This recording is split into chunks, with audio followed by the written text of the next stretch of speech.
Here I have VIVO IQOO Z5X, and today I'm going to show you how to format SD card on this device.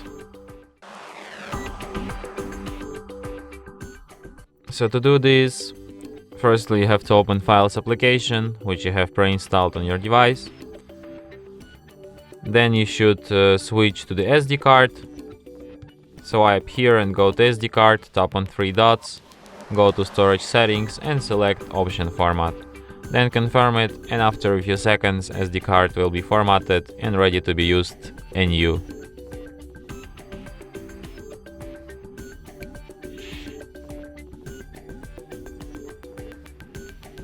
And that's it. Thanks for watching. If you find this tutorial useful, don't forget to hit that like button and subscribe to our channel.